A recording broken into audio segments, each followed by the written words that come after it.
Orient bell tiles studio से आप देख रहे हैं एबीपी न्यूज। नमस्कार, मैं हूं संदीप चौधरी। आज कार्यक्रम शुरू करूं उससे पहले मैं तो ओरिजिनल ही मैन धर्मेंद्र,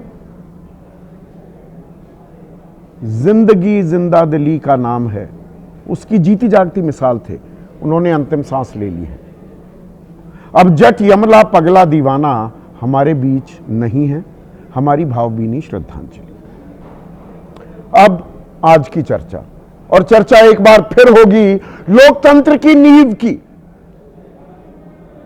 वो एक चीज जो आपको, मुझको, हम सबको बराबरी का हक देती है, और वो है एक अदद वोट का अधिकार, वो अख्तियार, वो जिम्मेदारी।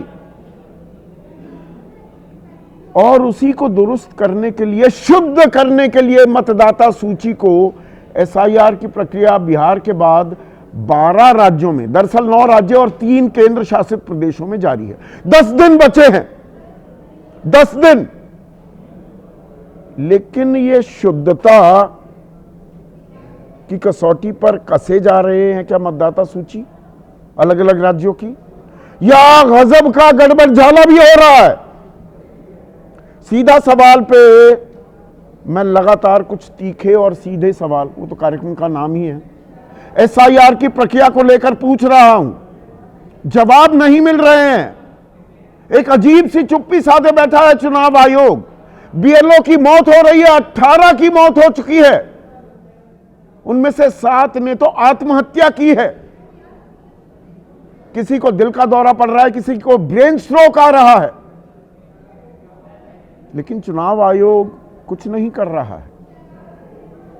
ऐसे में जहां मैं बैठा हूं, गौतम बुद्ध नगर यानी कि नोएडा, आम चलन की भाषा में नोएडा,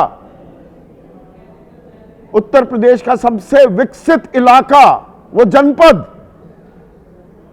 यहां पर 553, दोबारा से गौर कीजिएगा, 553 बीएलओ जो एसआईआर की इस मतदाता सूची के गहन पुनरीक्षण की बागडोर संभाले बैठे हैं। जिम्मेदारी उनके कांधों पर है। उन्हें नोटिस दे दिए गए हैं, 4 एफआईआर हुई है, टर्मिनेशन लेटर दे दिए गए हैं, यानी कि कुछ को तो नौकरी से ही निकाल दिया गया है, और कुछ को अब जांच पड़ताल का सामना करना पड़ेगा, क्योंकि काम ही नहीं हो रहा, जा ही नहीं रहे। सबके घर में 3-3 बार जाना जरूरी है। यह मैंने आपको बताया। एक जगह डेस्क लगाकर कुर्सी पर बैठ जाते हैं बीएलओ, सुपरवाइजर की नहीं सुन रहे, टाइम पर जा नहीं रहे, कोई इस्तीफा दे रहा है सीधा कि नहीं चाहिए भाई नौकरी ऐसी, और आम आदमी परेशान है। 10 दिन बचे हैं।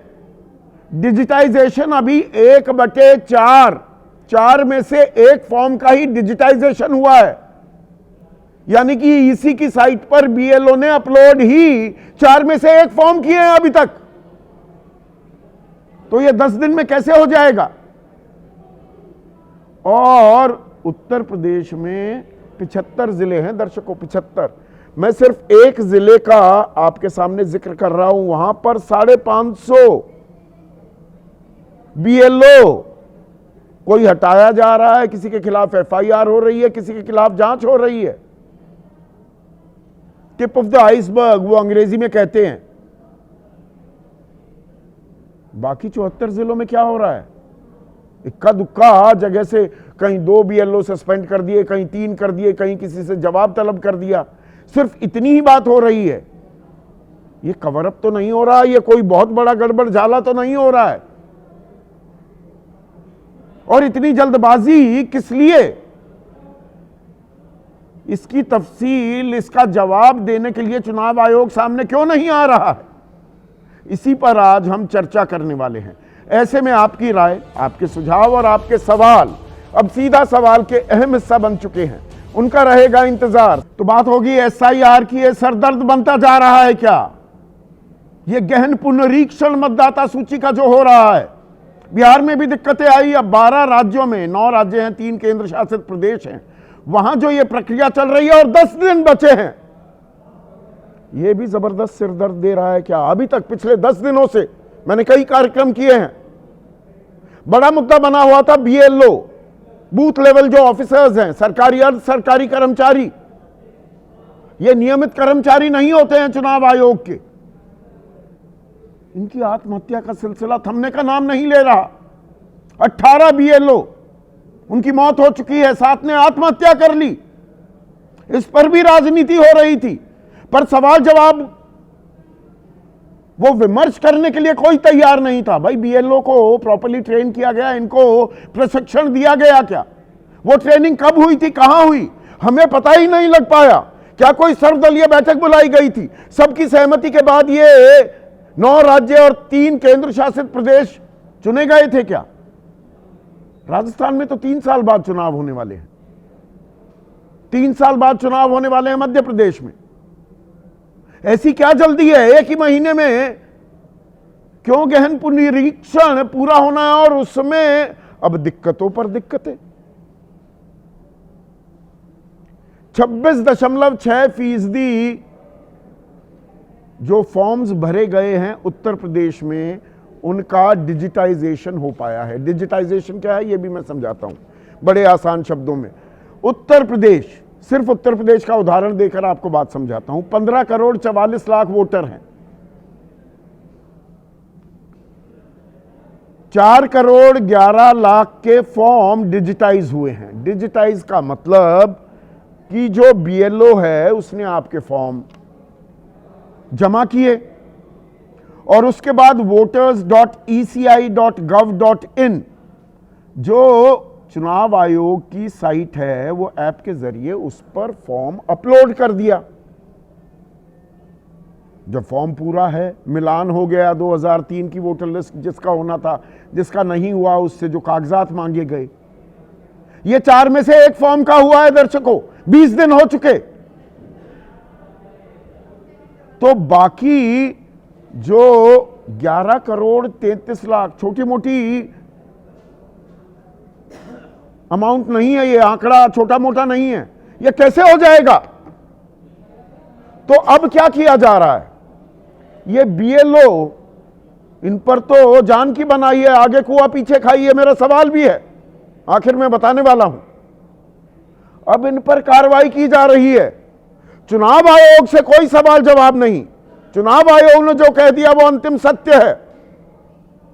पर कई जगह बीएलओ वो गैर जिम्मेदाराना रुख भी अख्तियार किए हुए थे, कई जगह परेशान है, वो परेशानी भी दिखाऊंगा। और मेरे ही कार्यक्रम पर हमने दादरी, खास दादरी का जिक्र हुआ था कि 25,000 की वहां पर वोटर की आबादी है, वोटर्स हैं टोटल, तो मतलब मोटे मोटे 25 बीएलओ हैं, आ ही नहीं रहे, घर जा ही नहीं रहे। अब क्या किया है दर्शकों, नोएडा प्रशासन ने, गौतम बुद्ध नगर प्रशासन ने 2 एफआईआर तो दादरी में दर्ज की हैं 18 बीएलओ के खिलाफ। 12 आंगनवाड़ी वर्कर हैं और 6 सुपरवाइजर। और ग्रेटर नोएडा के इकोटेक फेज 1 में 33 बीएलओ और 1 सुपरवाइजर, और जेवर में 17 बीएलओ पर एफआईआर दर्ज हो गई है। 68, कुल मिलाकर 68 एफआईआर। पर सिलसिला यही नहीं थमता। इसके अलावा जिले की डीएम मेधा रूपम ने टर्मिनेशन लेटर भेज दी हैं। ये आंगनवाड़ी वर्कर्स का भी इस्तेमाल होता है बीएलओ के तौर पर, इनका अपना एक काडर होता है।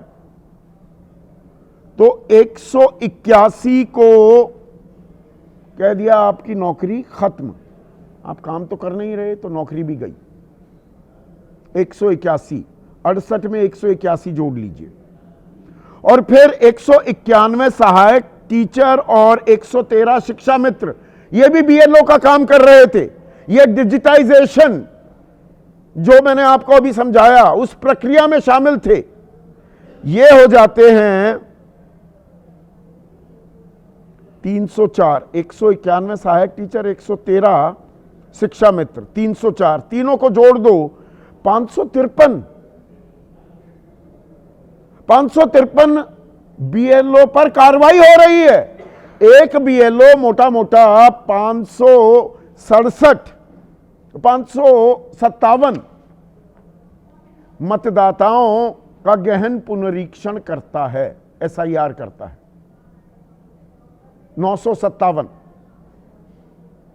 तो ये आंकड़ा हो गया 5.25 लाख। अगर 553 बीएलओ पर कार्रवाई हो रही है तो 5.25 लाख लोग प्रभावित हो गए, और ये एक जिला। दर्शकों, अब गणित समझिए,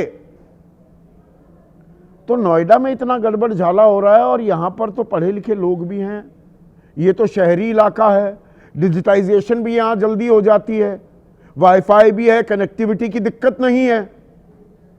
तो यहां इतनी दिक्कत हो रही है और इतने नोटिस जारी किए जा रहे हैं, नौकरी ले ली जा रही है, तो बाकी 74 जिलों में क्या हो रहा होगा? पर 74 जिलों के बारे में तो हमें जानकारी पूरी मिल नहीं रही। इक्का दुक्का कहीं पे बीएलओ सस्पेंड कर दिया, कहीं पर नोटिस जारी कर दिया, कहीं पर जवाब मांग लिया। तो हमें पूरी तस्वीर सामने आ भी नहीं रही क्या? क्योंकि जानकारी पूरी उपलब्ध नहीं हो रही है। और बीएलओ एक तरफ, कुछ बीएलओ काम करने को तैयार नहीं, कुछ तो नौकरी से इस्तीफा दे रहे हैं, और उनकी अपनी परेशानी क्या है उनकी जुबानी थोड़ा और सुनिए। मैंने पहले भी सुनाई थी एक दिन, अब कुछ और नई परेशानियां जो सामना करना पड़ रहा है जिनका, बीएलओ को सुनिए। तो सबसे बड़ी समस्या तो ये आती है कि हमको 2003 का डाटा मैच करना है। सबसे पहला टारगेट और हमको ये लग रहा है सबसे भारी काम कि 2003 की सूची से 25 का मिलान करना, वो चुनौतीपूर्ण है। दूसरा, टाइम हमारे पास बहुत कम है सर। 24 घंटे काम करना बहुत मुश्किल है, और सबसे बड़ी बात ये कि महिलाओं का आप 8 बजे के बाद ट्रेनिंग ले रहे हैं, मीटिंग ले रहे हैं, रात में हम 1-1.5 बजे घर पहुंच रहे हैं सर, सुबह से 7 बजे से हम फिर लग जा रहे हैं। सब हमारी मदद तो कर रहे हैं लेकिन परेशानी बहुत है, प्रेशर तो बहुत है। कल शाम रात के 12 बजे छोड़ा है उनने, घर पहुंचते पहुंचते 1 बजा है, सवेरे फिर 9 बजे बुला लिया। संडे को भी ले रहे हैं ना, संडे भी काम कर रहे हैं हम लोग। और 2003 के रिकॉर्ड निकलवाने में बुजुर्गों को बहुत परेशानी हो रही है। वो पढ़े लिखे तो रहते नहीं है, अब उनको यहाँ भेजो फिर वहाँ भेजो, नगर निगम भेजो तो वो लोग कह देते हैं कि यहाँ जाओ वहाँ जाओ, बहुत परेशान हो रहे हैं लोग। कल ही मेरी तबीयत खराब हो गई थी, 12 बजे बुलवाया था वहाँ पे डीएम ऑफिस में ही मैंने काम किया। हम लोग सभी काम कर रहे हैं, 12 बजे रात, 12 बजे तक रात तक काम किया मैंने। तो बीएलओ पर अजब आफत आई हुई है, कुछ काम करने को तैयार नहीं। उनको तो ठीक एफआईआर उनके खिलाफ की गई है, ठीक उन्हें नोटिस दिए गए हैं, जवाब तलब किया गया है, लेकिन जो काम करना भी चाह रहे हैं उनकी हालत तो देखिए आप। और इस सब में ये 30 दिन में ही पूरा क्यों करना है? 3 महीने बाद, 3 साल बाद राजस्थान में चुनाव, मध्य प्रदेश में 1.5 साल बाद यूपी में चुनाव, तो अभी 1 ही महीने में क्यों करना है? ये जिद क्यों? ये समझ से परे है। ये जान से क्यों खेलने पर मजबूर किया जा रहा है एक साधारण से कर्मचारी को? ये कोई बड़े आईएएस आईपीएस नहीं है ये बीएलओस, और इनको नोटिस दिए जा रहे हैं। इस पर राजनीति भी हो रही थी, पर अब थोड़ा राजनेताओं में भी समझ आ रही है। समीक भट्टाचार्य हैं, बीजेपी के प्रदेश अध्यक्ष है पश्चिम बंगाल के। बीजेपी के तो बड़े बड़े नेता, केंद्रीय मंत्री हैं, सुकांत मजूमदार, वो तो कह रहे थे कि ये सिर्फ पश्चिम बंगाल में ही आत्महत्या क्यों कर रहे हैं बीएलओ, लेकिन उनके प्रदेश अध्यक्ष क्या कह रहे हैं पहले वो सुनिए। काम का जवाब तो ज्यादा है ही उसके ऊपर। स्टेट गवर्नमेंट को बोला गया था चुनाव आयोग की तरफ से उसको कोई असिस्टेंट मुहैया कर दो, तो स्टेट गवर्नमेंट वो तो किया नहीं। एक तरफ गवर्नमेंट कोऑपरेट नहीं कर रहे बीएलओस को, और दूसरे तरफ बीएलओस को ऊपर तृणमूल कांग्रेस का हुडलुम्स दबाव डाल रहे हैं। अब ये मान रहे हैं कि बीएलओ दिक्कत में है, लेकिन राज्य सरकार सहयोग नहीं कर रही। उल्टा एक और चिट्ठी लिख दी है ममता बनर्जी ने मुख्य चुनाव आयुक्त ज्ञानेश कुमार को कि जो लोग हम देना चाह रहे हैं उनको तो ले ही नहीं रहे, आप तो अलग से 1000 डेटा ऑपरेटर्स के लिए किसी प्राइवेट कंपनी को ठेका देने की बात कर रहे हैं। रिहायशी इलाकों में पोलिंग बूथ लगाने की बात हो रही है। अरे भाई, संवाद क्यों नहीं हो जाता? चुनाव आयोग सारे दलों के साथ बैठकर जो दिक्कत हो रही है और इस मियाद को बढ़ा दे तो क्या परेशानी हो जाएगी, कौन सा पहाड़ टूट पड़ेगा, क्या आफत आ जाएगी। पर सवाल हवा में लहरा रहे हैं, जवाब देने के लिए कोई तैयार नहीं है। ऐसे में आज का सीधा सवाल अब आपके स्क्रीन पर, सर में गड़बड़ झाला, नोएडा प्रशासन ने 553 को नोटिस दे डाला, 553 बीएलओज को, किसी की नौकरी खत्म, किसी से जवाब मांगा, किसी पर एफआईआर, और बीएलओ की जान पर बनाई, आगे कुआ पीछे खाई। अजब मुसीबत है भाई। चर्चा में मेरे साथ एनडीए के अहम घटक हैं आरएलडी, उनके राष्ट्रीय महासचिव मलूक नागर लोकसभा सांसद रह चुके हैं, समाजवादी पार्टी के राष्ट्रीय प्रवक्ता मनोज काका, कांग्रेस के राष्ट्रीय प्रवक्ता अतुल लोंडे पाटिल, वरिष्ठ पत्रकार और सत्यहिंदी.com नाम का डिजिटल प्लेटफॉर्म भी चलाते हैं आशुतोष। अपने करियर की शुरुआत इन्होंने इलेक्शन कमीशन को, चुनाव आयोग को कवर करते हुए की थी। राकेश शुक्ला एक और वरिष्ठ पत्रकार मेरे साथ हैं, और साथ ही साथ महेश वर्मा बीजेपी की तरफ से इस चर्चा में थोड़ी देर में जुड़ने वाले हैं। आशुतोष, शुरुआत आपसे करता हूं, अभी महेश वर्मा जुड़ने वाले हैं। आप भी नोएडा में बैठे हैं, मैं भी नोएडा में बैठा हूं। ये आज के अखबारों की हेडलाइन थी, 60 लोगों को के खिलाफ एफआईआर की गई। मैंने पूरा गणित निकाला, ये 60 नहीं है, ये तो बहुत बड़ा आंकड़ा है, ये 553 है। एफआईआर 68 के खिलाफ, 181 को नौकरी से ही बेदखल कर दिया गया है आंगनवाड़ी वर्कर्स को, और 304 के खिलाफ जांच बिठा दी गई है। ये एक जिला है 75 में से उत्तर प्रदेश का। ये कहानी क्या कह रहा है? चुनाव आयोग चुप है, प्रशासन कार्रवाई कर रहा है बीएलओ के खिलाफ। देखो संदीप, ऐसे ही देश और दुनिया में तानाशाही होती है। तानाशाही का और कोई दूसरा नाम नहीं होता।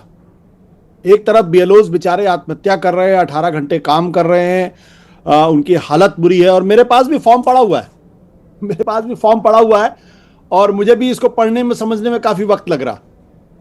सवाल इस बात का नहीं है, सवाल इस बात को लेकर यह है कि इतनी जल्दबाजी क्यों कर रहे हैं। 1 महीने के अंदर आपको यह काम करना है, क्यों? और यह मैं पहली बार देख रहा हूं कि इतना असंवेदनशील, इनसेंसिटिव इलेक्शन कमीशन है, जिसके अंदर कोई मानवीय संवेदना मैं देख ही नहीं रहा हूं। अरे भाई, जहां बिहार के अंदर चलो फिर भी मैंने मान लिया कि 1 महीने के अंदर आपको करना था, क्योंकि वहां विधानसभा के चुनाव आपको करवाना, मान लिया आपकी बात को। उत्तर प्रदेश के अंदर तो विधानसभा के चुनाव अभी करीब 1.5 साल बाद है। नहीं, वहां भी मान क्यों ली आपकी बात? मैं आपकी बात नहीं, मैं चुनाव आयोग, 1 मिनट आशुतोष, मैं हर चीज का एक कोई लॉजिक तो होना चाहिए ना। बिहार में कौन से सुरखाब के पर लगे थे कि मानसून के टाइम में ही 1 महीने में आपको एसआईआर करवानी थी? 2024 के लोकसभा चुनाव से पहले क्यों नहीं हुई? पूरे देश में एसआईआर 22 साल क्यों लग गए? उसके बाद महाराष्ट्र के चुनाव हुए, झारखंड के हुए, हरियाणा के हुए, दिल्ली के हुए। दिल्ली तो छोटा था, एसआईआर यहां करवा लेते, बिहार में ही क्यों करवाया? इसका जवाब आज तक दिया है क्या चुनाव आयोग ने? देखिए संदीप, आप एक ऐसे तर्क में उलझ रहे हैं जिसका कोई अर्थ नहीं है। कोई अर्थ नहीं है। चलिए, मैंने कहा कि 1 महीने आपने करवा लिया। जो चुनाव 1.5 साल बाद होने वाले हैं, 2 साल बाद होने वाले हैं, वहां आप 1 महीने का वक्त क्यों दे रहे हैं? आप 3 महीने का वक्त। अब भाई, आपकी मंशा यह है ना कि जो वोटर लिस्ट बने वो साफ सुथरी हो, जिसमें किसी तरीके की गड़बड़ी ना हो, जिसमें कोई विदेशी ना हो, जिसमें कोई अनवांटेड आदमी ना हो। यही तो आप चाहते हैं ना। अगर ये चाहते हैं, अगर आप 3 महीने का वक्त देंगे तो यही बीएलओ ज्यादा बेहतर तरीके से काम कर सकेंगे, ज्यादा संवेदना के साथ काम कर सकेंगे। और अगर वो बेचारा सुबह 7 बजे से लेकर रात 12 बजे तक काम करेगा तो अगले दिन काम कैसे करेगा वो? ये जो तानाशाही है, ये जो जबरदस्ती बुलडोज करने की जो एक प्रवृत्ति पूरे राजनीतिक सिस्टम में आ गई है, ये सबसे खतरनाक बात है। नहीं, इसलिए और मुझे ये बात समझ में नहीं आती, उन्हीं की कहानी भी सुनवाई आशुतोष। अब कंचन पंडा कह रहे हैं कि 2003 का डेटा ही नहीं निकल पा रहा। उदयवीर सिंह राष्ट्रीय प्रवक्ता हैं समाजवादी पार्टी के 2 दिन पहले मेरे कार्यक्रम में थे, वो दावा कर रहे हैं कि 18 जनपद का 2003 का कोई रिकॉर्ड ही अवेलेबल नहीं है। तो ये तो चुनाव आयोग की जिम्मेदारी है। बीएलओ बलि का बकरा क्यों बन रहा है? एक अदना सा कर्मचारी जो स्थायी कर्मचारी भी नहीं है चुनाव आयोग का, सारी जिम्मेदारी उस पर डाल दी गई, बाकी सब आराम से बैठे हैं। नहीं, इसलिए बैठे हुए हैं ना, क्योंकि और इसीलिए मैं बार बार कहता हूं, इसके पीछे जरूर कोई ऐसी मंशा है जिसका खुलासा नहीं हो रहा। जरूर कोई बहुत बड़ी बात है कि आप इतनी जल्दबाजी में करना चाहते हैं। यह कोई सामान्य घटना नहीं है, यह सामान्य व्यवहार भी नहीं। और आप उन बीएलओस की नौकरी ले रहे हैं, मतलब आप डिक्टेटरशिप की इंतहा है ये। आप नौकरी ले रहे हैं, अरे भाई 3 महीने के अंदर कर दो, 4 महीने के अंदर कर दो, और आप नौकरी ले रहे हैं उस बेचारे आदमी की। आपका जो इंटरनेट का सिस्टम वो काम नहीं करता है। बीएलओ से जो व्यवहार है वो अमानवीय है, इन पर दबाव बनाया जा रहा है, ये निंदनीय और चिंताजनक है। अब ये दबाव क्यों बनाया जाएगा? और ट्रेनिंग होती दिखी क्या आपको? कोई खबर मिली कि भाई इनको ट्रेन किया गया? डिजिटाइजेशन 26.6% हुई है, क्या बताता है ये? आप देखिए, आपके इसी चैनल पे एक महिला बीएलओ है, वो क्या कह रही, रात के अंधेरे में वो घर जाएगी, वो कल कोई हादसा उसके साथ होगा तो कौन जिम्मेदार होगा? उसको कौन जिम्मेदारी लेगा उसकी? लेकिन संदीप, महत्वपूर्ण सवाल ये नहीं, महत्वपूर्ण सवाल ये है कि इतनी जल्दबाजी में इलेक्शन कमीशन क्यों करवाना चाहता है? वो कौन सी ताकत है जो इलेक्शन कमीशन से करवाना चाहता है? वो कौन सी मजबूरी है जिसकी वजह से आप 1 महीने के अंदर इसको खत्म करना चाहते हैं? अगर आपकी मंशा साफ सुथरा वोटर लिस्ट बनाने की है तो 3 महीने का वक्त दीजिए, 4 महीने का वक्त दीजिए, जहां 1.5 साल बाद चुनाव होने, वहां तो आप दे सकते हैं ना। आप वहां नहीं देना चाहते, क्यों नहीं देना चाहते? आप बंगाल के अंदर क्यों आप? महेश वर्मा जुड़ गए हैं मेरे साथ। महेश वर्मा, ऐसी जल्दबाजी क्या है? ये 2-3 महीने लग जाए, 1 ही महीने में ये किस पंडित जी ने मुहूर्त निकाला है कि 1 ही महीने में पूरा करना है, तभी लोकतंत्र बचेगा, वरना लोकतंत्र खत्म हो जाएगा देश में? मुझे समझ में नहीं आ रहा है संदीप भाई कि आशुतोष जी को इसमें गैर कानूनी क्या लग रहा है। सवाल यह है कि 99% जो प्रपत्र हैं एसआईआर के वो बांटे जा चुके हैं, और ये काम बीएलओ करता है। उत्तर प्रदेश में 50 करोड़ मतदाताओं तक वो नहीं। डिजिटाइज कितने हुए? फॉर्म तो बांट दिए, बड़ा अच्छा किया, फॉर्म बांट दिए, डिजिटाइज कितने हुए?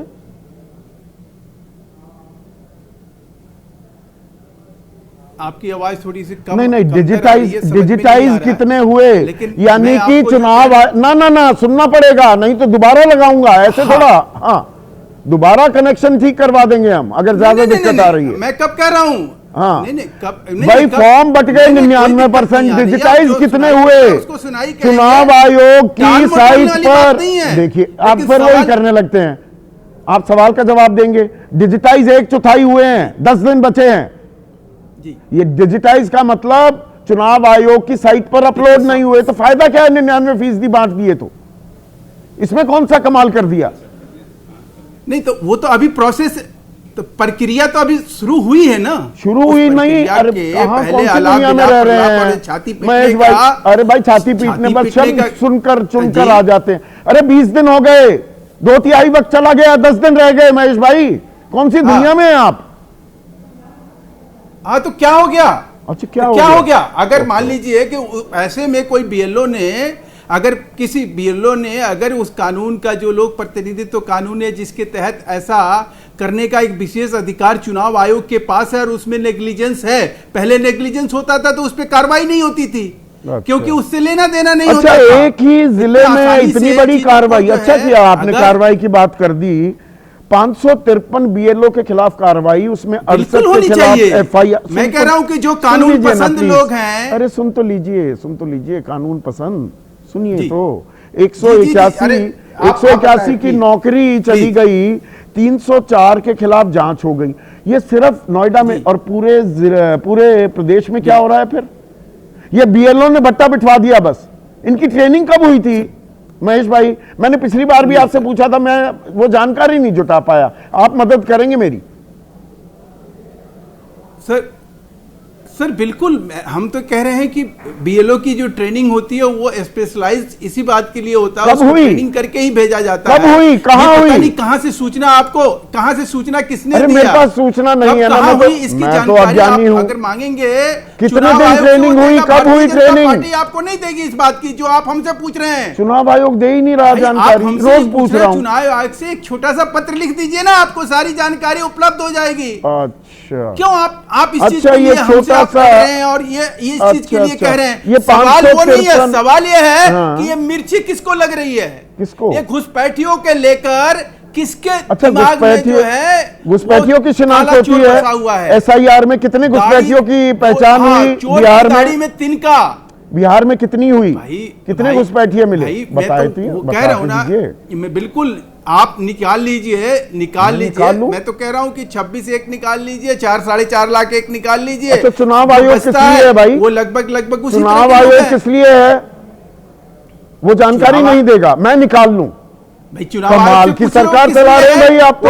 वो सब कुछ मैं ही निकाल लूं? देश को नहीं, देश के सुप्रीम कोर्ट में दिया है। दिया है, कहां दिया है, कब दिया है? गलत जानकारी देते हैं, हर बार पकड़े जाते हैं, हर बार पकड़े जाते हैं, पर फिर नहीं मानते। चुनाव आयोग ने घुसपैठियों की जानकारी दी है सुप्रीम कोर्ट में। बांटते रहते हो सुप्रीम कोर्ट में। दोबारा सुनिए, इधर उधर मत जाइए, इधर मत जाइए, इधर उधर मत जाइए, इधर उधर मत जाइए। महेश वर्मा, फिर से आपने नहीं दोहरा दीजिए। आप कह रहे हैं चुनाव आयोग ने सुप्रीम कोर्ट में घुसपैठियों की जानकारी दी है, ये कह रहे हैं आप? नहीं, घुसपैठियों की नहीं, माफ कीजिएगा। अच्छा, तो किसको ये गलत मैंने ये कहा कि जो नाम काटे गए उसकी जानकारी दी गई। घुसपैठियों की सवाल कौन आदमी कितने मरे हैं, कितने प्रवासी हैं, कितने घुसपैठ है जिनका आता पता नहीं है। गेबल्स का नाम सुना होगा आपने? गेबल्स आप तो जानते हैं, दर्शकों में समझा देता हूं। हिटलर के टाइम पे बहुत सारी चीजों को मेरे ऊपर बहुत सारी चीजों को लाके बिठाएंगे, मुझे हर तरह से कोशिश करेंगे कि मुझे डिमोरलाइज करके मेरे से आप जवाब थोड़ी देर के लिए हटाइए, मैं गेबल समझा दूं पहले। पीसीआर जो मैं कह रहा हूं वो करिए, सुन लीजिए। पीसीआर जी, आपको सुनाई दे रहा है पीसीआर? तो फिर हटा क्यों नहीं रहे? मैं क्या कह रहा हूं? इतना टाइम क्यों लग जाता है? सिर्फ मुझे रखिए स्क्रीन पर पीसीआर। दर्शकों, हिटलर का एक सलाहकार था गेबल्स। वो प्रोपेगेंडा में एक्सपर्ट था, प्रचार नहीं दुष्प्रचार, कि झूठ बोलो 99 बार बोल दो तो वो सच लगने लगेगा। अभी महेश वर्मा वही करने की कोशिश कर रहे हैं। सवाल की शुरुआत इस बात से हुई कि भाई कितने घुसपैठिए थे बिहार में, ये जानकारी दी क्या? कि दे दी, आप जानकारी ले लो। सुप्रीम कोर्ट में दे दी, फिर दोबारा पूछा गया तो कह रहे हैं नहीं आंकड़े दे दिए। तो घुसपैठियों का आंकड़ा कहां है? अब बताइए महेश वर्मा, आप लेकर आइए महेश वर्मा को। बिल्कुल, हमारा ये कहना है कि उसमें घुसपैठियों के भी आंकड़े हैं, घुसपैठियों का यहाँ अच्छा, आपको पता है, ये आपके कान में ज्ञानेश कुमार ने ज्ञान दे दिया कि उसमें घुसपैठियों को भी आंकड़े हैं? नहीं, ज्ञान नहीं दिया, आप ज्ञान नहीं दिया, ये पूरी दुनिया को मालूम है, आपको नहीं मालूम है। तो उसमें कोई मतलब चुनाव आयोग की मैं इस मामले में चुनाव आयोग के क्षमा प्रार्थी भी होने को तैयार हूं। राकेश शुक्ला अखबारों में छपा है सब जगह। राकेश शुक्ला को लाइए, अखबारों को मुझे ही समझा रहे हैं, एक पत्रकार को, एक संपादक को समझा रहे हैं। अखबारों में छपा हुआ, ये कहां छपा था? ये कहां चुनाव आयोग ने कहा कि सुप्रीम कोर्ट में सारी जानकारी दे दी है, उसमें कितने घुसपैठिए हैं ये जानकारी भी हमने सुप्रीम कोर्ट को दे दी, बाकी नहीं बताएंगे किसी को प्रेस कॉन्फ्रेंस करके? ऐसा हुआ है क्या? मैं कहीं कुंभकर्णीय निद्रा में था? राकेश शुक्ला जी, नहीं संदीप भाई, मैंने भी कहीं नहीं पढ़ा, क्योंकि चुनाव आयोग के पास इस तरह की जानकारी एकत्र करने का कोई ऐसा पावर नहीं है। चुनाव आयोग ना तो नागरिकता तय कर सकता है, ना घुसपैठियों की पहचान कर सकता है। चुनाव आयोग सिर्फ मतदाताओं का पुनरीक्षण कर सकता है, इसके अलावा उसके पास ये ऐसा कोई अधिकार नहीं है, क्योंकि ये सारा कोई अधिकार नहीं है, ना आपके पास ऐसी कोई जानकारी। महेश वर्मा को फिर से लेकर आइए। महेश जी, दो पत्रकारों को नहीं पता, आप हमसे ज्यादा बेहतर पत्रकारिता करते हैं, मैं ये मानने को तैयार हूं। थोड़ा बता दीजिएगा कहां कहां आई थी ये खबर? कहाँ कहाँ छपी थी, कहाँ से पता लगा, ये दिव्य ज्ञान कहाँ से मिला? जी जी बिल्कुल, अभी राकेश शुक्ला जी ने जो बात कही, जिनसे आपने तस्दीक कराई, उसका स्पष्ट मतलब यही है कि जिनका नाम काट दिया गया, जो वोटर लिस्ट में थे, उनका कोई आधार नहीं है कि वो इस देश के नागरिक हैं या वो इस देश के मतदाता है। इस देश का मतदाता ही मखौल कम किया कीजिए, मतदाता बन सकता थोड़ी है, तैयारी करके आया कीजिए। ये मखौल करने का प्लेटफॉर्म नहीं है। सीधा सवाल, मखौल कर रहे हैं, छोड़िए। मलूक नागर को स्क्रीन पर लाइए। नहीं, मखौल के लिए वक्त नहीं है। 22 लाख लोग मृत थे, 19 लाख लोग डुप्लीकेशन हो गई। ये किस बात की पैरवी वकालत की जा रही है चुनाव आयोग की? मलूक नागर, एनडीए खेमे की तरफ से, या आप भी उसी खेमे से हैं? जी देखिए, अगर ये बात बिहार से संबंधित हो रही है तो वहाँ पहले फेज में जो 65 लाख वोट कटे, उनमें जो मर गए उनके वोट थे, कुछ के 2-2, 3-3 जगह वोट थे। तो ऐसे कुल मिलाकर के वोट जब कटे तो उसमें माननीय सुप्रीम कोर्ट का बीच में एक अंतरिम आदेश भी आया, उसका कंप्लायंस भी हुआ, और जो फिर पोर्टल पे डलने के बाद करीब 18 लाख के करीब और एप्लीकेशंस आई, उनको जोड़ा गया। और जो बाद में पाया गया, करीब 43-44 लाख का इम्पैक्ट आया जो वोट कटे उसमें। तो अब मेरा मानना तो बात ये कहीं नहीं है ना जी, घुसपैठिए का काम तो चुनाव आयोग का है नहीं ना, उसने आंकड़े दिए। देखिए, घुसपैठिए एक अलग इशू है। 2023 17वीं लोकसभा अमेंडमेंट बिल, बीएसएफ, बाहर से रोकना एक अलग इशू है। विपक्ष की पार्टियां मुसलमानों को जोड़ के करती हैं, अलग इशू है। हमारे देश के मुसलमानों का भाग के मुसलमान 3 बार बता चुके हैं पिछले, ये अलग इशू है, बिल्कुल एकदम अलग इशू है। अच्छा, मेन इशू पर आते हैं। छोड़िए, एक इशू ले लो, छोड़िए ना, मेन इशू पर आते हैं। ये 553 बीएलओ पर कार्रवाई हो रही है सिर्फ एक जिले में, तो कुछ तो गड़बड़ झाला चल रहा है, काम तो ठीक नहीं चल रहा है। देखिए, या काम बिल्कुल ठीक चल रहा है? देखिए संदीप जी, अगर बात करेंगे गौतम बुद्ध नगर की और 500 कुछ की, और बात करेंगे मेधा रूपम डीएम ने जो करा, आपके द्वारा भी नाम लिया गया, मैं भी नाम ले रहा हूं, तो इनका तो एक जिले में की बात है, देश की तरफ से चल रहा है, और जिसमें 12 प्रदेशों में 9+3 है ना, 9 राज्य, एक जिले में, तो एक जिले में इतना गड़बड़ झाला, बाकी सब जगह है, इनकी सब कुछ बढ़िया चल रहा है। संदीप जी, इनकी क्या गलती है? जब चुनाव आयोग का निर्देश और आदेश है तो मेधा रूपम को भी, गौतम बुद्ध नगर डीएम को वो करना पड़ेगा। मैं एक चीज कह रहा हूँ इसमें, मतलब ये, मैं इसमें एक चीज कह रहा हूँ, तैयारी हुई नहीं, कोई प्रक्रिया, कोई ट्रेनिंग की नहीं गई। बेचारा बीएलओ, सबसे निचले पायदान का कर्मचारी, सारी जिम्मेदारी उसके कंधे पर डाल दो। डंडा चल रहा है कि करना पड़ेगा वरना नौकरी, टर्मिनेशन। 181 आंगनवाड़ी वर्कर्स की नौकरी खाली गई कि काम नहीं कर रहे हो। पता संदीप जी क्या है? हाँ बताओ ना। आप ये तो बोलने नहीं देते, और जब आपके बीच में बोलते हैं तो रोक देते हो। ना तो आपको पता ट्रेनिंग दी कि नहीं दी, ना मुझे पता। चुनाव आयोग से पूछे हैं कि ट्रेनिंग दी या नहीं दी। मेरी जानकारी में जो मैंने पता करा है, अब कैडराइज करके उन लोगों को ट्रेंड करके, प्रशिक्षित करके, प्रशिक्षण शिविरों में इकट्ठे करके बता के जब भेजे गए। फिर भी मैं इसका पक्षधर हूं। बक्कल उधेड़ी जा रही है, हमारी आपकी भाषा है। हाँ। ये ऐसी गोला लाठी करने की क्या जरूरत है? एक आंगनवाड़ी वर्कर या एक बीएलओ के साथ एक ही महीने में पूरा करना, करके दो जी डिजिटाइजेशन। ये 15% गोला लाठी हो रही है। ये तो प्रसन्नचिल लग रहा है। हाँ। कि खाल उधेड़ी जा रही है, गोला लाठी लग रही है। इसका मतलब जो लोग सरकार में हैं और जो करीब 40, 45 और 30 और 25 और 35 और 12-15 साल पहले सरकारों ने भर्ती करे, वो गलत भर्ती करे, वो ट्रेनिंग के बाद भी वो अक्षम है, ये लग रहा है मुझे आपकी बात। अच्छा 30 ही दिन में, ये कह दो 90 दिन में करना है, वो कर देंगे काम पूरा। नहीं, मैं तो इस बात का पहले भी मैंने कहा है, और मुझे यकीन है 18 की मौत हो चुकी है, 7 ने आत्महत्या की है। सुनो संदीप जी, एनकरेजमेंट नहीं, मैं कह रहा हूं कि मुझे यकीन है, मैं पहले भी कह चुका हूं कि चुनाव आयोग एक संवैधानिक संस्था है, जनहित में और देश के हित में, प्रदेशों के हित में और चुनाव के हित में।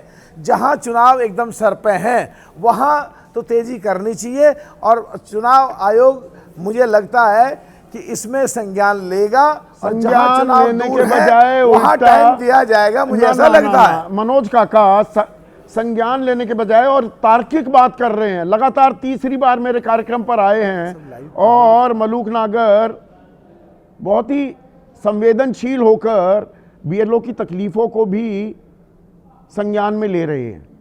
पर यहाँ पर बलि का बकरा बना दिया गया है क्या बीएलओ को, कि नहीं काम करना पड़ेगा वरना नौकरी भी खा जाएंगे।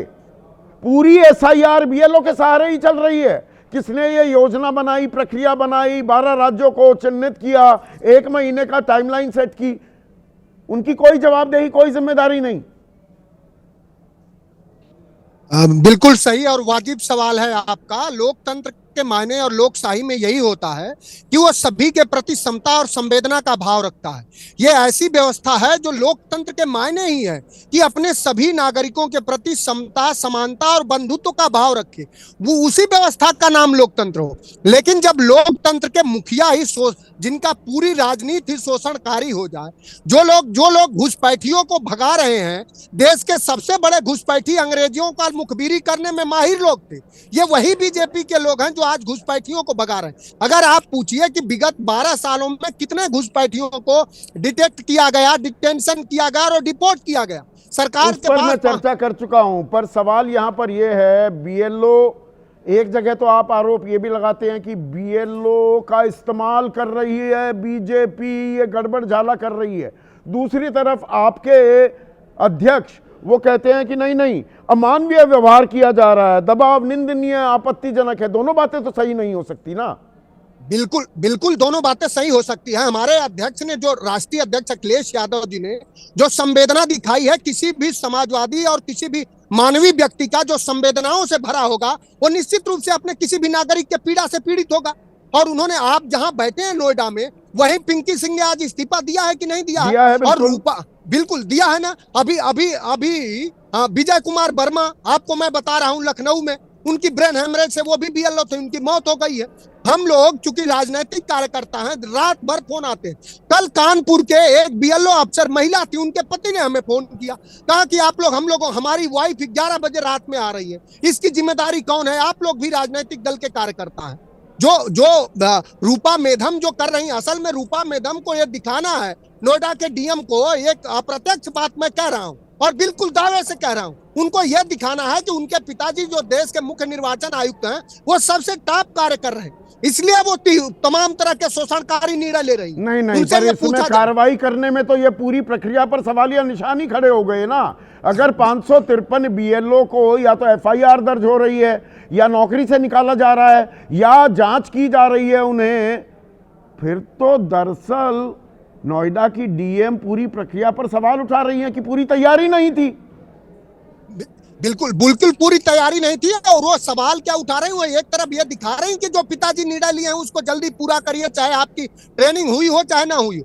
3 ही लोग उत्तर प्रदेश में बीएलओ हैं, या तो अनुदेशक है, या शिक्षा मित्र है, या आंगनबाड़ी है। उनके 10,000 रुपए तो वेतन नहीं है, 500 रुपए दे रहे हो, एक साधारण झोला आप पकड़ा दिए हो। क्या उनके पास, सरकार ने सुनिश्चित किया कि उनके पास ऐसी डिवाइस हो जो स्कैन कर सके, और उनके पास ऐसी डिवाइस हो जिसमें अच्छे तरह से वो डेटा का वो कर सके, सर्च कर सके? किसी के पास अच्छे सहयोगी तो ये दावा कर रहे हैं 18 जनपद में तो 2003 के रिकॉर्ड ही अवेलेबल नहीं है। जो हमारे सहयोगी जो दावा कर रहे हैं, वो हमारे यहाँ जो भी होता है वो सर्च के आधार पर। अभी कल मैं कई सारे चंदौली के 2 विधानसभाओं में, सकलडीहा और सैयदराजा के तमाम विधानसभा बूथों पर मैं बैठा, बहुत जगह बीएलओ का जो ऐप था वो ऐप ही काम नहीं कर रहा था।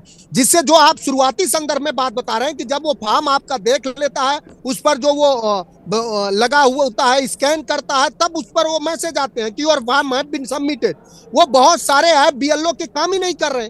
तो बिना तैयारी के, असल में ये क्या है जो आशुतोष जी बात कर रहे थे, इसी तरह से भारत का लोकतंत्र खत्म किया जाएगा।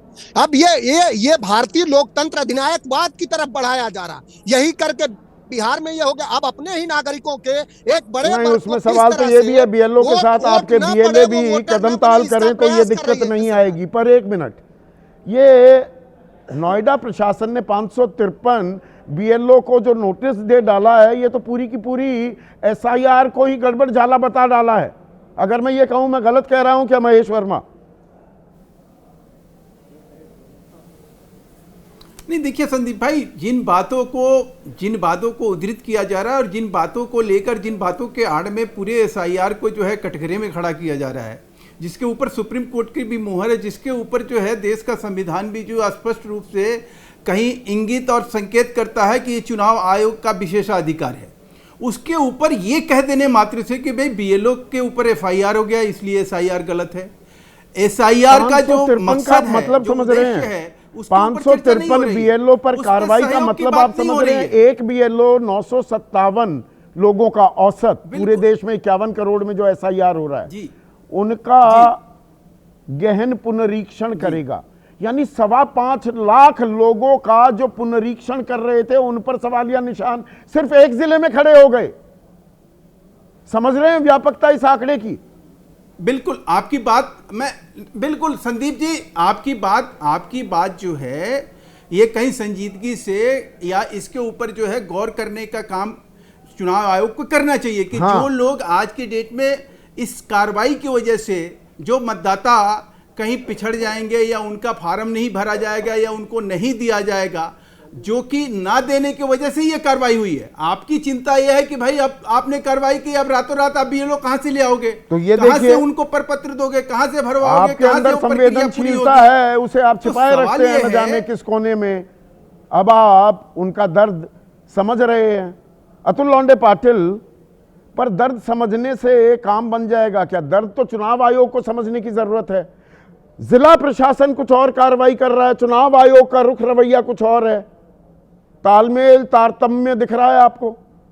देखिए, जिला प्रशासन अभी जिला प्रशासन नहीं रहा है, अभी वो चुनाव आयोग का एम्प्लॉय हो गया है, अभी वो चुनाव आयोग का कामगार हो गया है। वो चुनाव आयोग का एम्प्लॉय होने के नाते वो चुनाव आयोग रिस्पॉन्सिबल है, और जो बेईमान है उससे ईमानदारी की अपेक्षा करने का कोई मतलब ही नहीं है। अब हर बात में भागना। उन्होंने तो बल्कि खुलासा कर दिया ना, नोएडा प्रशासन ने 553 को नोटिस थमाकर ये कह दिया कि सब कुछ ठीक ठाक नहीं है। वहां तो ऐसा है, अभी एक मनोज काका ने जो बात कही है, वहां मेरे पिताजी का राज है, तो मेरे पिताजी का राज है तो मैं कुछ भी करूं, लोगों की प्रताड़ना करूं, कार्रवाई कौन करने वाला है? आप व्यक्तिगत, फिर तो इसका मतलब ये हो जाएगा कोई भी रिश्ता फिर आपसे सवाल पूछते हैं तो आप परेशान होने लगेंगे। अभी आप व्यक्तिगत होने लगे। मैं सवाल पूछ रहा हूं कि प्रशासन तो दरअसल चुनाव आयोग की प्रक्रिया पर सवाल उठा रहा है 553 को नोटिस देकर। यहां कौन सा भाईचारा या रिश्तेदारी निभाई जा रही है? अरे सवाल ही नहीं आता। पूरे 12 स्टेट में चल रहा है काम, और एक ही स्टेट में एक कलेक्टर जो है वो इतनी संगीन कार्रवाई कर रही है बिना संवेदनशीलता के, बिना समझ के कि बीएलओ की तकलीफ क्या है। अब महिलाएं बता रही, मुझे 12:30 बजे 1 बजे घर जा रही हूँ, लोग 18 घंटे काम कर रहे हैं, तो क्या किसी की क्षमता होती है? क्या उतने क्षमता से काम होगा? क्षमता से काम नहीं हो रहा, ये करके आप उनके ऊपर कार्रवाई कर रहे हैं। क्या आपने संज्ञान लिया? क्या आपने लोगों से पूछा, बीएलओ से पूछा, उनकी मीटिंग ली, उनकी तकलीफें समझकर तकलीफें दूर करने के बाद अगर कोई गलत करता है तो कार्रवाई समझ में आती है। मैंने खुद बात की है, मुझे पता है किस तरह से वो बात करते हैं। ये सीवियर इंटेंसिव रिगिंग है इलेक्शंस का। इनको काम नहीं करना है, हम लोग को उलझाए रखना है। हम रोज नए मुद्दे को लेकर चर्चा करेंगे, बात करेंगे, लेकिन एक भी बात पर इन्होंने कार्रवाई की है? 2003 का जब लिस्ट मांगा गया तो इन्होंने कहा हमारे पास अवेलेबल नहीं है, आरटीआई दिएगा, आरटीआई में मना कर दिया। आ रहे हाँ, बोलने दीजिए अतुल, बोलिए आप। और 2003 का फिर बाद में जब निकाला, योगेंद्र यादव जी ने वो सबके सामने रखा, उसमें 8 महीने लगे थे। इन्होंने कहा नहीं, हमने 21 दिन में किया था, ये एक झूठ है। इन्होंने कहा नागरिकता की पहचान की थी, 2003 में नागरिकता की पहचान नहीं हुई थी। इन्होंने कहा 4 दस्तावेज मांगे गए थे, कोई दस्तावेज मांगे नहीं गया था। बीएलओ घर घर गया, हाउस होल्ड के प्रमुख से सिग्नेचर लिया, 3 बार जाकर कितने लोगों की संख्या है उनका नाम दर्ज कराया है। यहाँ उलझाया जा रहा है, गरीब लोगों को पासपोर्ट मांगा जा रहा है, गरीब लोगों को सर्विस बुक की कॉपी मांगी जा रही है, गरीब लोगों को अलग अलग ऐसे लैंड के रिकॉर्ड मांगे जा रहे हैं। मुझे बताइए, जिस देश में केवल 26% लैंड ओनरशिप है, 74% लैंड ओनरशिप है ही नहीं, वो लोग कहां से लैंड का डॉक्यूमेंट लाएंगे? वो तो मान ही नहीं रहे ना आधार कार्ड को। तो आपके बीएलए क्या कर रहे हैं? और इतने लोग लाइन में हमने देखे। अतुल लौंडे पाटिल, आपके बीएलए क्या कर रहे हैं? ऐसा है, हमारे बीएलओ को सुन कौन रहा है? वो तो बीजेपी के बीएलओ को सुनते हैं, हमारे बीएलओ को सुनते नहीं है। बीएलओ नहीं, मैं बीएलए की बात कर रहा हूँ। मैं बीएलए की बात कर रहा हूँ, हमारे बीएलए को नहीं सुनते हैं। वो एक्चुअली काम कैसे होता है मैं बताता हूँ। मैंने काम किया चुनाव आयोग में, चुनाव आयोग के साथ। ये काम होता है, बीएलओ बीएलए को इन्फॉर्म करता है कि हम आपके बूथ पे आने वाले हैं और ये बूथ पे हम साथ में जाएंगे। यहाँ तो ऑफिस में बैठकर काम हो रहा, गार्डन में बैठ के काम हो रहा। और जिस तरह से महेश वर्मा कह रहे कि घुसपैठिए थे उन्होंने, तो हमने बिहार में वोटर के लाइन में, वोटिंग लाइन में जो लोग देखे, उन्होंने कहा हमने 2003 में वोट किया था, हमारा अभी वोट नहीं हो, तो सारे हिंदू थे। तो क्या हिंदू भी घुसपैठी हो गए क्या अभी? तो ये जो है ना, इनको चुनाव रिक करना है, चुनाव बीजेपी के लिए करवाना है, बीजेपी को आप यहाँ पर एक वो सवाल पूछना चाह रहे थे, 1 मिनट। मैं ये कहना चाह रहा हूं अतुल साहब से कि अगर BLO सुन नहीं रहे हैं तो लिखित में रजिस्टर्ड चिट्ठी या ईमेल या उनके पोर्टल पे कंप्लेंट डाल के उसके बाद संविधान के अनुसार सीधा सुप्रीम कोर्ट में केस फाइल क्यों नहीं करते, जैसे बिहार के चुनाव में हुआ और समाजवादी पार्टी आदेश जारी करा था। मलुक जी, आपने कहा कि हाँ अदालत जाइए, ये सबसे आसान तरीका है, अदालत जाइए। वो तो चुनाव आयोग भी गए, 18,000 हलफनामे समाजवादी पार्टी ने 9 विधानसभा में जो उपचुनाव हुए वो दाखिल किए, जवाब ही नहीं दिया। मेरी मजबूरी है, मैं अपनी जवाब दूं, कहेंगे चुनाव आयोग की तरफ से बोल रहे हैं, मैं अपने विवेक से काम ले। अरे सुनो लौंडे साहब, अतुल भाई रुक जा प्लीज, अतुल रुको। मैं अपने विवेक से काम ले तो 18,000 पे अगर चुनाव आयोग ने निर्णय नहीं लिया है तो संविधान के अनुसार कानूनी प्रक्रिया को अपना के माननीय सुप्रीम कोर्ट में जाए। हर चीज में विपक्ष को कार्रवाई करनी होगी, आप कार्रवाई करें, सुप्रीम कोर्ट जाएं, चुनाव आयोग जवाब नहीं देगा। मैं अभी आपके पास आ रहा हूं अतुल, रुकिए। राकेश शुक्ला, ये तर्क समझ में आ रहा है, यही तर्क चल रहा है पिछले 2 महीने से, जब भी ये चर्चा, सुप्रीम कोर्ट चले जाओ, सुप्रीम कोर्ट पर भरोसा नहीं है क्या? अरे चुनाव आयोग किस लिए है?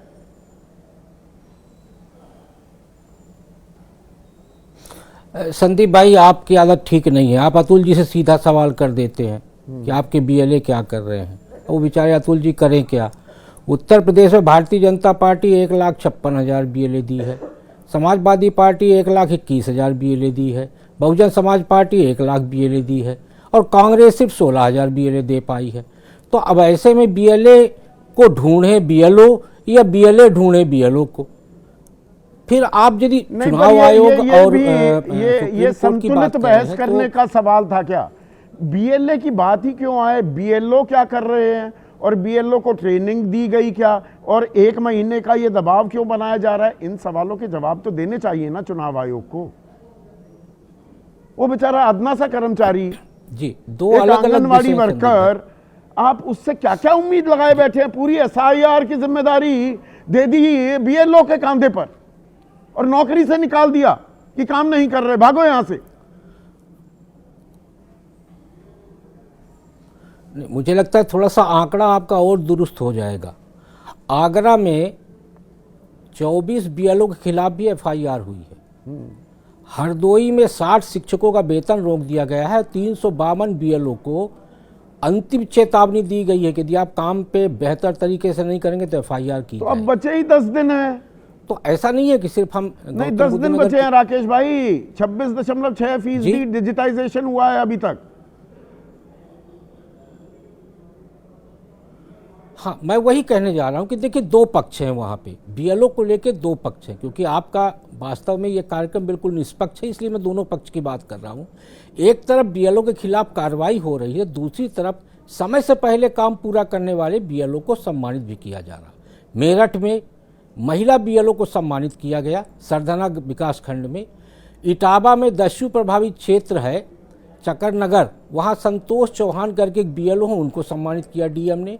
और मथुरा में छाता है, वहाँ के BLO को भी सम्मानित किया गया। तो जो BLO काम कर रहे उनको सम्मानित किया जा रहा है, और जो BLO काम नहीं कर रहे 30 दिन में ही काम करवाना है। ये ऐसी जल्दबाजी क्यों? सम्मानित तो कर दिया। मैं इसी पे आ रहा हूं अब कि जो समय की बात है, आपका सवाल बिल्कुल उचित है कि समय को लेकर जल्दबाजी क्यों, और ये सवाल निश्चित तौर पे चुनाव आयोग की कार्यपद्धति को संदिग्ध करता है। आप याद करिए, कुछ समय पहले आप निश्चित तौर पे कनॉट प्लेस गए होंगे। कनॉट प्लेस में सेंटर पार्क के ऊपर एक आपने शेर का प्रतीक देखा होगा, मेक इन इंडिया करके था, और वो शेर खड़ा था उसमें, और उस शेर में तमाम तरह के कलपुर्जे दिखाई देते थे, लेकिन वो शेर किसी काम का नहीं था। चुनाव आयोग भी वही है।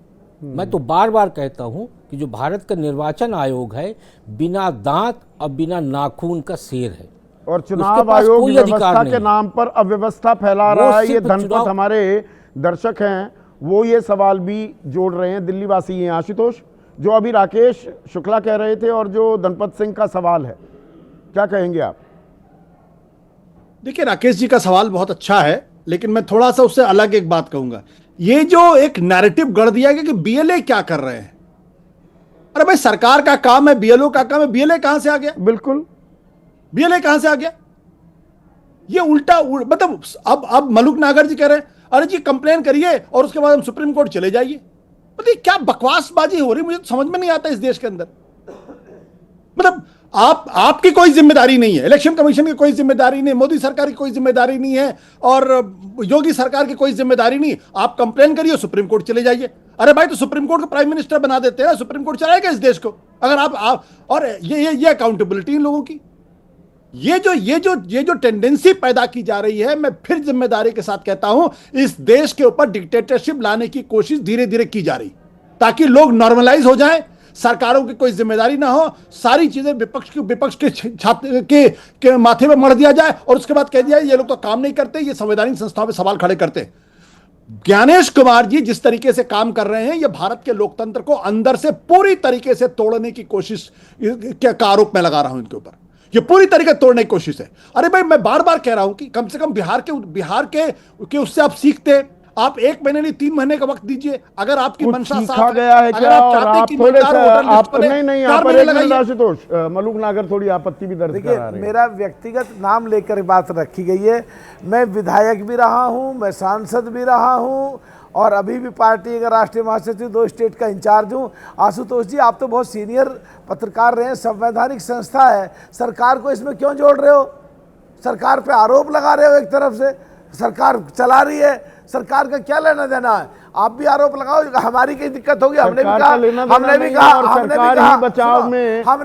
हमारे चुनाव आयोग के बचाव में नहीं उतरे, हमने भी कहा हमारे भी वोट नहीं बने, चुनाव आयोग के बचाव में उतर जाती है। अपनी रिक्वेस्ट रख रहे हैं, चुनाव आयोग संवेदन होकर के संज्ञान लेगा कह रहे हैं, पर सरकार का क्या हस्तक्षेप है संवैधानिक संस्था में? ठीक है, आखिरी कमेंट 30 सेकेंड आशुतोष, सिर्फ स्क्रीन पर।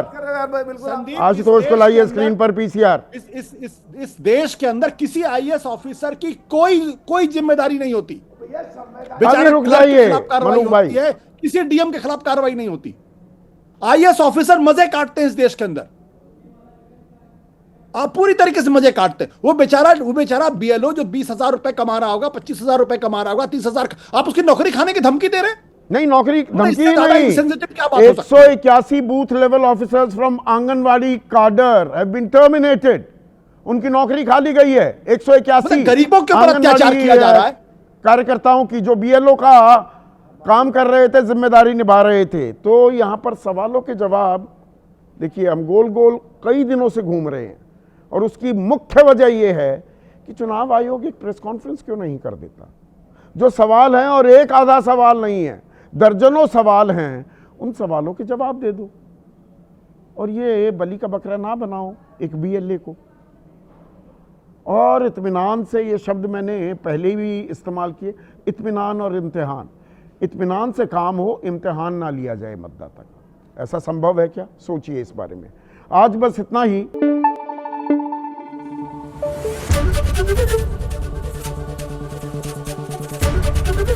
एबीपी न्यूज आपको रखे आगे।